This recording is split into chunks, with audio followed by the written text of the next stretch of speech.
ચલો જ્યાર સુધી આ ઇન્સ્ટોલ થાય છે ત્યાર સુધી હું તમને કહી દઉં. એટલે મારું બેકગ્રાઉન્ડ આમાં હેકિંગના અંદર એટલે કે સાયબરના અંદર છે. ઠીક છે. તો હવે જેમને શીખવું હોય મારાથી તો ગુજરાતીમાં તો એ લોકો મને કહી શકે કે કેના બારામાં સાયબરમાં શીખવું એટલે કે સાયબર સિક્યોરિટી એટલે કે પૂરું એટલે કે સાયબર સિક્યોરિટી. સાયબર સિક્યોરિટીમાં શું શીખવું છે એ કરીને, કેમ કે મને પહેલું કે મને ટેકનોલોજીના બારામાં ખબર છે બરાબર રીતે, અને હાર્ડવેરના બારામાં ખબર છે મને. ઠીક છે. અને આટલા 3 ચીજના બારામાં મને ખબર છે કે એના અંદર શું હોય ને કેમાં શું જોઈએ ને. હવે જે બધા સમજી લો ટેકનોલોજીના બેકગ્રાઉન્ડથી છે જી. ઠીક છે. આ ટેકનોલોજીના બેકગ્રાઉન્ડથી છે જી એ લોકોને ખબર હશે કે હું શું બોલું છું કરીને.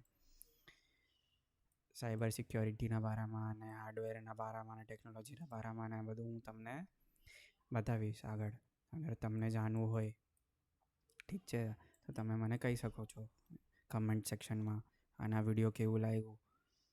અને ખબર છે થોડુંક બોરિંગ છે આ ચીઝ, પણ હવે આગળ જઈને શીખવું હોય તો આટલી મહેનત તો કરવી જ પડશે. તો આપણે હવે આમાં જોયું આમાં કેટલું થયું. હજી થોડીક વાર લાગશે આને, એટલે થઈ જાય એટલે તમને કહું. જો હવે ગ્રબ ઇન્સ્ટોલર પહેલાં એક આવો ઓપ્શન આવશે કે તમને આના અંદર અહીંયા હજી એક વાત કે અહીંયા તમને આ બધું જાણકારી જોતી હોય તો આગળ હું તમને બતાવીશ. આ વિડીયોમાં કાંઈ નથી બતાવવાનું, આમાં ખાલી ઇન્સ્ટોલેશન પાર્ટ છે. થોડુંક મોટું છે, લાંબુ છે, લેન્ધી છે, મને ખબર છે, પણ હવે આમાં જે છે એ જાણવું પડે. તો આ બધું શું છે એના બારામાં તમને જાણકારી જોતી હોય ને તો તમને આગળ બતાવીશ. હવે અહીંયા કન્ટિન્યુ કરવાનું, કાંઈ ચૂનવાનું નથી. જે ઓપ્શન ટીક નથી એને ટીક જ અનટીક જ રાખવાનું છે. એટલે કે એને ચૂનવાનું નથી. જે ચૂનેલું નથી ઓપ્શન એને નથી ચૂનવાનું. જે ચૂનેલું છે પહેલાંથી એને જ એ જેવું છે એમ રાખીને ના આડીને નીચે કન્ટિન્યુ પર દબાવવાનું. કન્ટિન્યુ એટલે કે આગળ જવાનું ત્યાંથી.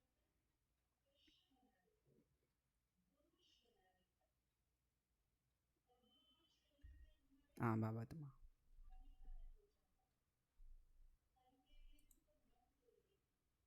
હવે અહીંયા થોડુંકમાં આપણે વાર લાગશે. અહીંયા આટલામાં થઈ જાય એટલે પછી હું તમને કહું. જો હવે આ ગ્રબ બૂટ લોડરનું આવી ગયું. અહીંયા તમને ખાલી કન્ટિન્યુ કરવાનું. અને અહીંયા જો આ સૌથી મેઇન છે, અહીંયા ધ્યાન દેજો. પહેલો ઓપ્શન ચૂનો તો બધું ગડબડ થઈ જશે. બીજો ઓપ્શન ચૂનો તો બધું પ્રોપર ઇન્સ્ટોલ થશે, કાંઈ ગડબડ નહીં થાય આગળ. તો ડેવ એસડીએ કરીને એને આપણે ચૂનવાનું છે, ચૂઝ કરવાનું, અને પછી આ કન્ટિન્યુના બટન પર ક્લિક કરવાનું. જો અમારો માઉસ છે ને આ કાળું કલરનું એને જોજો. કન્ટિન્યુ પર મેં ક્લિક કર્યું અથવા દબાવ્યું એના પર તો આ થયું. હવે આ finish the installation. Finishing the installation એટલું આવ્યું એટલે તમારું બધું બરાબર થયું ઇન્સ્ટોલ. અગર કાંઈ વચ્ચે ગડબડ થઈ તો કમેન્ટ સેક્શનમાં કહેજો, તો હું એને ફિક્સ કરવાની પૂરી કોશિશ કરીશ. મારાથી થતું હોય તો.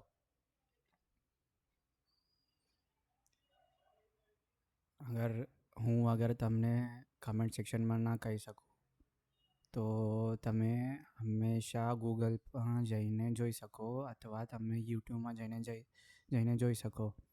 આ હિન્દીમાં હશે, અંગ્રેજીમાં હશે કે બીજા ભાષાઓમાં હશે, પણ તમને એનું ખબર પડી જશે કે એ પ્રોબ્લેમને તમે એને કેવી રીતના બરાબર ઠીક કરી શકો, ફિક્સ કરી શકો એને.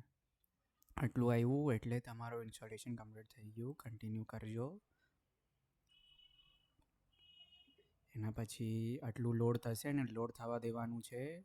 અને અહીંયા જો નીચે આવ્યું છે બૂટિંગ ઇન 3 2 1 5 4 3 2 1 કે એમાં થશે સેકન્ડ્સના અંદર ચાલુ થશે. જો થઈ ગયું. હવે અહીંયા લોગિન કરું છું XCOBET અને મારો પાસવર્ડ હતો એ 1 2 3 અને મેં અહીંયા લોગિન બટન છે એના પર ક્લિક કર્યું તો જો આ ચાલુ થઈ ગયું ને. અહીંયા જરાક ઉભા રહ્યો, એનો વોલપેપર હું બદલી નાખું અહીંયા. હા, વોલપેપર. હા, અહીંયા તમે તમારું ટર્મિનલ ચાલુ કરીને પછી જે તમને કરવો હોય કરી શકો.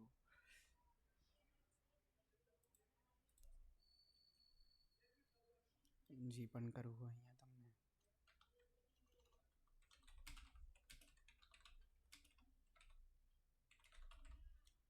આ ઇન્સ્ટોલ કરી લેજો એકવાર તમે આમાં તમારા કાલી લિનક્સમાં, એટલે તમને ખબર પડી જાય એટલે કે તમારું બધું બરાબર ઇન્સ્ટોલ થયું છે કે નહીં. આ એક ટૂલ છે, એક ઓપન સોર્સ કે અથવા એક લાઇબ્રેરી છે ઓપન સોર્સ, જેનાથી તમને ખબર પડે સિસ્ટમ સ્કેન કરીને કે એ આ તમારું એના અંદર રિસોર્सेस કયા છે ને તમે કયો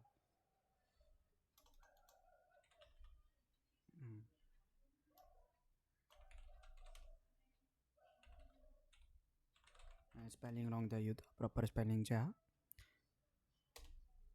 જો આવી આપણું કેવું છે, આ વર્ચ્યુઅલ મશીન છે આપણું x86 64 છે. 86 એટલે કે એક થઈ ગયું ઓલું એ પ્રોસેસરનું ચીપના બારામાં છે, એટલું ના જોવાય. આપણું અપડેટેડ કર્નલ છે, અપ ટાઈમ 1 મિનિટ છે, આ પેકેજીસ છે ડીપી કેજી ZCH ZSH. આપણે આ શેલ વાપરીએ છીએ. જે આ કપડી ટર્મિનલ છે એના અંદર મારું રેઝોલ્યુશન આ છે અત્યારે કરન્ટલી XFC વાપરું છું. લિનક્સનું ફ્લેવર વર્ઝન જે કે વર્ઝન જ કહેવાનું, ફ્લેવર તો અલગ થઈ ગયું. અને આ કાલી ડાર્ક કરીને થીમ છે, GTK2 GTK3 flat remix blue dark અથવા ક્યુ ટર્મિનલ. જે અમારું પ્રોસેસર, મારું GPU 865, એટલે કે મેં જે 8 GB આપી હતી એમાંથી આટલી વાપરાય છે આના અંદર, અને અલગ અલગ કલર છે એના. તો બસ આટલું જ હતું આજ માટે. આગળ તમને બીજા ભાગોમાં જોતું હોય જેના અંદર આપણું આ થઈ ગયું virtual machine, dual boot, direct boot. Virtual machine આપણે કર્યું અત્યારે ભાગ 1માં, એને જવા દેજો. હવે ડ્યુઅલ બૂટ કરવું હોય અથવા ડાયરેક્ટ બૂટ કરવું હોય અથવા સર્વર કમ્પ્યુટરમાં વાપરવું હોય તો તમને મને જરા કમેન્ટ સેક્શનમાં જણાવી દેજો અથવા કહી દેજો. Please tell me on comment section next what do you want after this. If you want dual boot, then tell me. If you want direct boot, then tell me. If you want server computer, if you want to know about cloud computing and anything else, then tell me in comment section down below. Okay, bye. See you soon guys. આવજો બધા મજા. હાલો.